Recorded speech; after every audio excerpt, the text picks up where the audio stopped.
Hoy vamos a comenzar con la lección 7 de Deuteronomio, que corresponde a los capítulos 16-18 al 18-22, y se titula Levantaré un profeta como tú. Y el versículo central corresponde a Deuteronomio 18-18, donde dice: Por eso levantaré entre sus hermanos un profeta como tú. Pondré mis palabras en su boca y él les dirá todo lo que yo les mande. Bueno, vamos a continuar con la primera parte de esta lección, que se subtitula Jueces, Funcionarios y Reyes, y corresponde a los capítulos 16-18 al 17-20. La pregunta número 1 dice: ¿Cómo deben juzgar los jueces y los funcionarios al pueblo? Dice versículo 18: Nombrarás jueces y funcionarios que juzguen con justicia al pueblo en cada una de las ciudades que el Señor tu Dios entregará a tus tribus.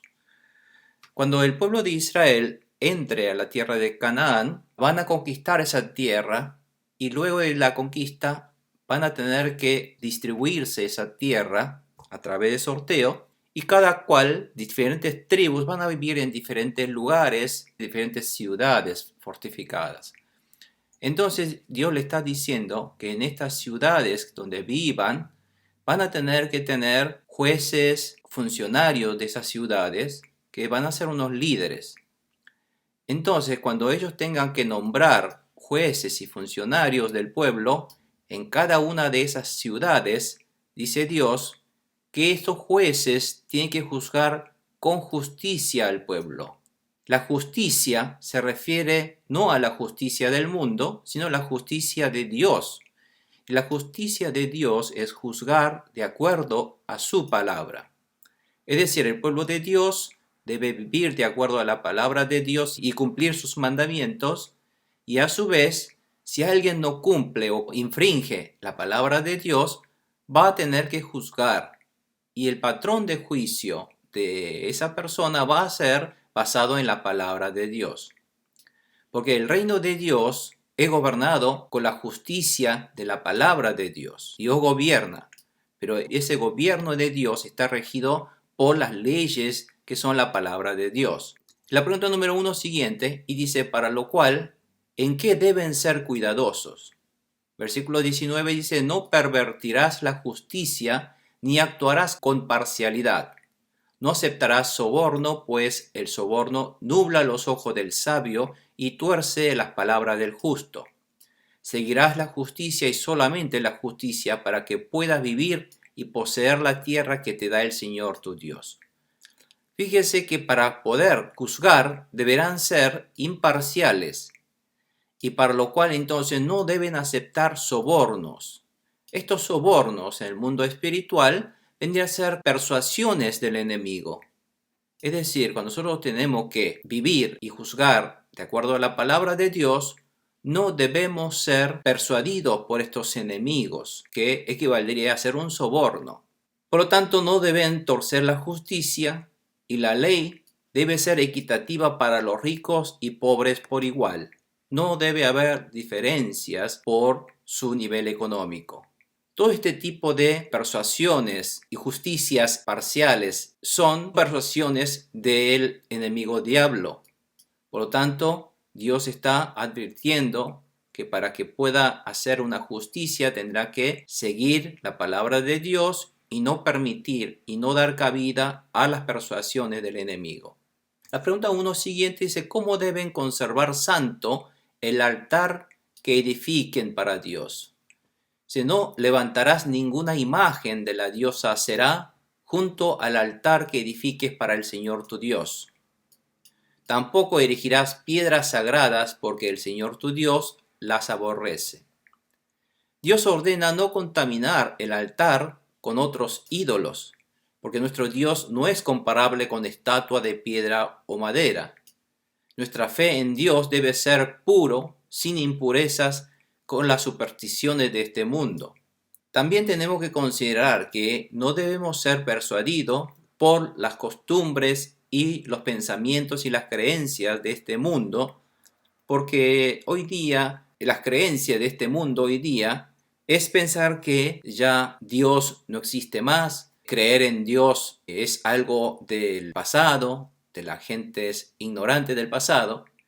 Y ahora con este renacimiento, el hombre que ahora se iluminó y sabe manejar sus conocimientos, entonces con su conocimiento puede avanzar su tecnología y su ciencia para el bienestar de la humanidad y por lo tanto creen solamente en el hombre y no en el Dios, por ejemplo. No creer en Dios y creer solamente en el hombre, eso también es una idolatría, porque ahora están idolatrando a sí mismo. El hombre ahora cree que él mismo es capaz y poderoso para llevar adelante todo de su vida. Creen que con sus esmeros, con su ciencia, con su tecnología van a lograr la felicidad. Inclusive están pensando en buscar la longevidad. Bueno, todo este tipo de pensamientos que el enemigo siempre le persuade y le inculca al hombre son pensamientos del mundo y que son abominables para Dios. Dios dice que no debemos entonces creer en Dios y además creer en otras cosas además de Dios. Por ejemplo, idolatrarse a sí mismo. Nosotros somos ni más ni menos que pecadores delante de Dios. Tenemos que reconocer que Dios es el creador del universo y que Dios, si bien no lo vemos con nuestros ojos, Él existe y que es el que domina y Él gobierna el universo. Es el dueño del universo, es el Señor del universo. Y si no queremos reconocer porque decimos que no lo vemos, entonces estamos tratando de desobedecer a Dios. A pesar de que uno sea creyente, si dejamos que a veces estos pensamientos antagónicos a Dios de este mundo me invada o me afecte, me influencie, eso también va a ser una impureza. Por lo tanto, nuestra fe en Dios debe ser puro. Si Dios dice que lo va a hacer, lo va a hacer aunque la ciencia no lo pueda explicar. ¿Cuántas veces hemos sanado en el nombre de Jesús cánceres, lo cual la ciencia médica hoy día nos explica? Por lo tanto, nosotros tenemos que entender de que no la ciencia salva al mundo, sino Dios salva al mundo. La pregunta número 2 dice, ¿por qué es abominable entregar en sacrificio ovejas y bueyes que tengan algún defecto o imperfección? Dice, no sacrificarás al Señor tu Dios ninguna oveja ni buey que tenga algún defecto o imperfección, pues eso es abominable para el Señor tu Dios. Dios ordena no entregar como sacrificio animales con defecto o imperfección, no porque Dios no le gusta ese tipo de animales, sino porque tales sacrificios simbolizan el sacrificio perfecto, sin defecto, sin pecado de nuestro Señor Jesucristo. Si Jesús tuviera algo de pecado, sabemos que nuestra salvación sería inválida. Debido a que Jesús fue alguien que no tuvo pecado, pudo morir en lugar de otro para poder redimir y expiar. Por lo tanto, Dios aquí cuando dicen que no entregue ningún animal sin pecado, es decir, sin imperfección y sin defecto, es porque está simbolizando a nuestro Señor Jesucristo. Por eso, todas las palabras de Dios tienen una connotación espiritual, concentrada y enfocada en la obra que Cristo va a realizar en la cruz de Calvario. La pregunta número 2 dice, ¿cómo se debe proceder el castigo del que adore a otros dioses? ¿Cuán importante se debe considerar las pruebas en este proceso? Puede ser que a algún hombre o mujer entre los tuyos, habitante de una de las ciudades que el Señor tu Dios te dará, se le sorprenda haciendo lo malo a los ojos de Dios. Tal persona habrá violado el pacto y desobedecido mi orden al adorar a otros dioses e inclinarse ante ellos o ante el sol, la luna o las estrellas del cielo. Tan pronto como lo sepas, deberás hacer una investigación escrupulosa. Si resulta verdad y se comprueba que algo tan abominable se ha cometido en Israel, llevarás al culpable, sea hombre o mujer, fuera de la puerta de la ciudad para que muera apedreado. Bueno, aquí Dios está ordenando que no debe haber dentro del pueblo de Dios alguien que actúe en contra de la voluntad de Dios. Es decir, si Dios ha prohibido adorar a otros ídolos, y si alguien encuentra adorando a ídolos, adorando a inclusive sol, luna o estrella del cielo, todo esto que es abominable para Dios, Dios no permite que adore a este tipo de cosas. Por lo tanto, Dios dice que hay que castigar, hay que darle muerte apedreado fuera de la ciudad. Dice el versículo 6, por el testimonio de 2 o 3 testigos se podrá considerar a muerte a una persona, pero nunca por el testimonio de uno solo. Es porque Dios quiere con seguridad, porque se trata de la vida de una persona, tiene que tomarse con seguridad los testigos y tiene que ser al menos testimonio de 2 o 3 testigos mínimo, porque los primeros en ejecutar además el castigo serán estos testigos y luego todo el pueblo van a tener que obedecer castigando al culpable. Dios está diciendo, así extirparás el mal que esté en medio de ti. ¿Por qué? Porque Dios ordena mantener pura la fe de la comunidad para que sean bendecidas por Dios. No debe haber impurezas. Por lo tanto, si hay impurezas, si hay pecado, Dios no puede admitir el pecado y deberá extirparlo, porque ese pecado empieza a contaminar a todo el pueblo. Por eso Dios, aunque parezca doloroso, ordena extirparlo. Y debe ser muy cuidadoso para probar la falta con más de 2 testigos, los cuales deben ser primeros en ejecutar al culpable. Porque la intención de Dios es extirpar el mal para el pueblo, para que no se contamine y perezca todo el pueblo. La pregunta 3 dice, ¿qué se debe hacer si se enfrenta a casos demasiado difíciles de juzgar? Si te enfrentas a casos demasiado difíciles de juzgar, tales como homicidios, pleitos, violencia y otros litigios que surjan en las ciudades, irás al lugar que el Señor tu Dios elija y te presentarás ante los sacerdotes levitas y ante el juez en funciones. Los consultarás y ellos te darán el veredicto. Actuarás conforme a la sentencia que ellos dicten en el lugar que el Señor elija, y harás todo lo que te digan. Procederás según las instrucciones que te den y el veredicto que pronuncien, seguirás al pie de la letra todas sus decisiones. Amén. Cuando los jueces de las ciudades que están diseminadas en el interior de la tierra de Canaán no pueden resolver casos difíciles de juzgar como homicidios o casos difíciles, entonces deberán remitir a los jueces y sacerdotes levitas de Jerusalén, o sea, el lugar donde Dios ha asignado para que allí se haga el templo de Dios. Y más adelante, debido a esto, estos sacerdotes y líderes de Jerusalén se formarán unos 70 miembros de ancianos en el Sanedrín, que es la autoridad máxima religiosa de los judíos, con sede en Jerusalén. Y deberán obedecer sus decisiones y cumplir todas las instrucciones al pie de la letra, para lo cual los jueces deberán juzgar con imparcialidad, respetando la palabra de Dios. La pregunta 3 siguiente dice, ¿cómo se debe castigar al soberbio que desacate al juez o al sacerdote? El soberbio que muestre desacato al juez o al sacerdote en funciones será condenado a muerte. Fíjense, para Dios el desacato, la desobediencia, es considerado como soberbia, altanería, y es condenado a muerte. De esa manera, Dios quiere que un pueblo de Dios sea obediente a las palabras y a las leyes de Dios, porque esa es la manera de recibir la bendición. Por eso dice, dando muerte a estos que desobedecen, también extirparás el mal de Israel, que es la desobediencia. Y todo el pueblo lo sabrá y tendrá temor y dejará de ser altivo. Dios ordena extirpar el mal de la desobediencia a la palabra de Dios, que es pecado. Por eso la paga del pecado es muerte. En la Edad Media, la Iglesia Católica utilizaba estos versículos para la Inquisición y daba muerte a los que desobedecían al Papa. Pero este versículo se aplica al gobierno de Dios en Canaán. Hoy es espiritual. Por lo tanto, la Edad Media, ellos utilizaban la palabra para justamente hacer acatar a las órdenes del Papa.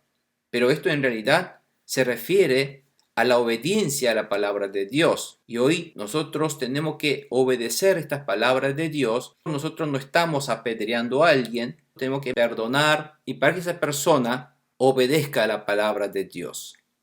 La pregunta 4 dice, si se desea nombrar un rey, ¿cómo deberá ser tal persona? Cuando tomes posesión de la tierra que te da el Señor tu Dios y te establezcas, si alguna vez dices, quiero tener sobre mí un rey que me gobierne, así como lo tienen todas las naciones que me rodean. Asegúrate de nombrar como rey a uno de tu mismo pueblo, uno que el Señor tu Dios elija. No aceptes como rey a ningún forastero ni extranjero. En realidad, Dios es el rey verdadero. Pero cuando los israelitas desean a un hombre como rey, deberán elegir a alguien que Dios lo elija. Un hombre que tenga fe y sea obediente a Dios. Sin embargo, Israel desobedece estas palabras y a veces elige a Absalón y Adonías inclusive se autodeclara rey, no aquellos que son elegidos por Dios. ¿Por qué el rey no deberá adquirir gran cantidad de caballos? El rey no deberá adquirir gran cantidad de caballos ni hacer que el pueblo vuelva a Egipto con el pretexto de aumentar su caballería, pues el Señor te ha dicho, no vuelvas más por ese camino. Dios ordena así para que el rey no sea pomposo, porque en ese momento el caballo es algo muy valioso. La gente en común utilizaba asnos o mulas, pero el tener caballo era solamente una posesión de la realeza, porque era muy costoso. Entonces, si el rey quería tener muchos caballos, que es algo muy valioso, entonces, de esta manera, el rey se llenará de orgullo teniendo muchos caballos. Y otro motivo de que Dios prohíbe tener tantos caballos es para que no vuelva a tener contactos con Egipto, donde había muchos caballos. Pues al entablar relación con Egipto otra vez, volverían otra vez a adorar los ídolos de Egipto y volverían a ser asimilados otra vez con la cultura y la religión de los egipcios. Y Dios no quería que Israel retrocediera para atrás otra vez en la fe. Dios fue el que sacó a Israel de los egipcios y no quería que Israel vuelva a Egipto. ¿Y por qué no deberá tomar para sí muchas mujeres el rey? El rey no tomará para sí muchas mujeres, no sea que se extravíe su corazón, ni tampoco acumulará enormes cantidades de oro y plata. Dios prohíbe que el rey tenga muchas mujeres para que su corazón no se desvíe de las palabras de Dios. De hecho, Salomón desobedece a las palabras de Dios por distintas esposas que trajeron sus ídolos de su país de origen.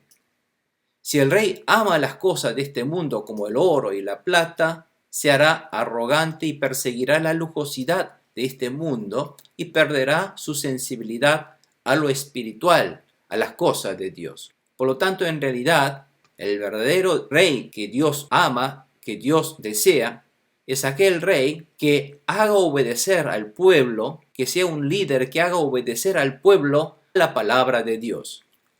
Pero en este caso Salomón, él mismo pasó a obedecer ídolos paganos y él, en lugar de ser un ejemplo para el pueblo de Dios, él fue quien pecó ante Dios. ¿Por qué el rey deberá tener la copia de la ley a su alcance y leerla todos los días en su vida? Cuando el rey tome posesión de su reino, ordenará que le hagan una copia del libro de la ley que está al cuidado de los sacerdotes levitas. Esta copia la tendrá siempre a su alcance y la leerá todos los días de su vida. Así aprenderá a temer al Señor su Dios, cumplirá fielmente todas las palabras de esta ley y sus preceptos. No se creerá superior a sus hermanos, ni se apartará de la ley en el más mínimo detalle, y junto con su descendencia reinará por mucho tiempo sobre Israel. Bueno, este era lo que Dios quería sobre el rey que ellos elijan. Pero los reyes, ninguno de ellos empezaron a obrar de esta manera. El más cercano fue David, pero aún David pecó ante Dios. Los reyes deben gobernar de acuerdo a la palabra de Dios, por lo cual deberán estudiarla de día y noche. Y Dios dijo que deberán tener una copia del libro siempre para poder leerla todos los días y empezar a estudiar de qué manera podrán hacer cumplir esa ley y para que su pueblo sea bendecido. Lamentablemente, sabemos que todos los reyes de Israel, aun después de su división del norte de Israel y el sur Judá, todos los reyes no pudieron cumplir al pie de la letra toda la palabra de Dios.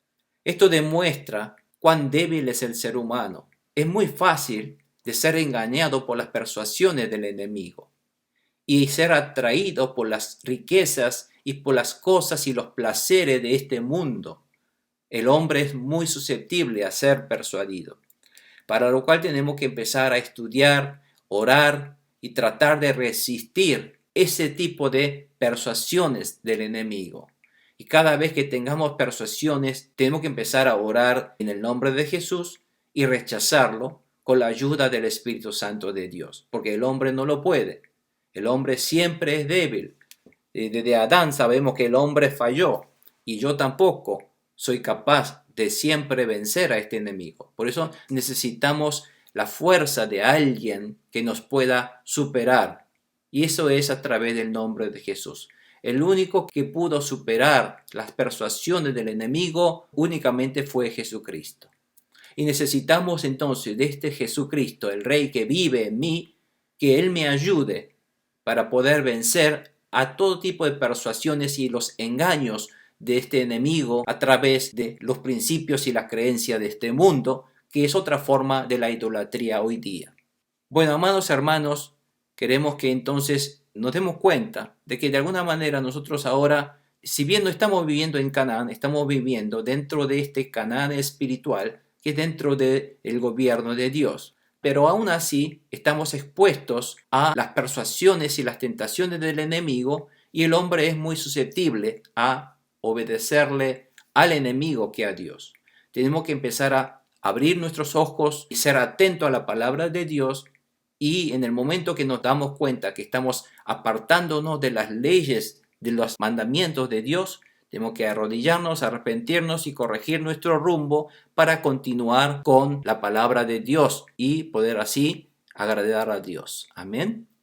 Entonces oremos, hermanos, para que nuestra fe entonces sea de acuerdo a esta palabra de Dios, porque de ahí viene la felicidad del hombre.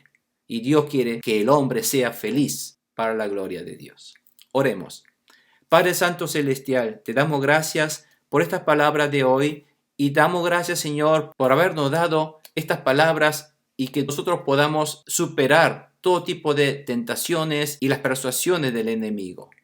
Gracias, Señor, te damos además por nuestro Señor Jesucristo, quien ha entregado su vida por nuestros pecados. Y por gracia nosotros hemos sido salvos. Y nosotros por su amor, por la fe en Jesucristo, hemos sido perdonados de nuestros pecados, Señor. Y haz que nuestra vida, que fue limpia con la sangre de Cristo, no sea manchada otra vez con las persuasiones del enemigo. Y que empecemos a extirpar todo tipo de pecados que es abominable para los ojos de Dios. Todo lo que sean de desagrado para Dios, Señor, haz que nosotros podamos extirparlo, dejarlo, cortarlo de nuestra vida, eliminarlos, expulsarlo de nuestra vida para la gloria de Dios. Te damos gracias otra vez por esta posibilidad de poder arrepentirnos confiándonos en la sangre de Jesucristo y haz que la sangre de Cristo obre en nuestra vida para que nosotros seamos limpios de nuestros pecados a través del Santo Espíritu que obra en nosotros. En el nombre de Jesús te agradecemos, te adoramos y te honramos. Amén y amén.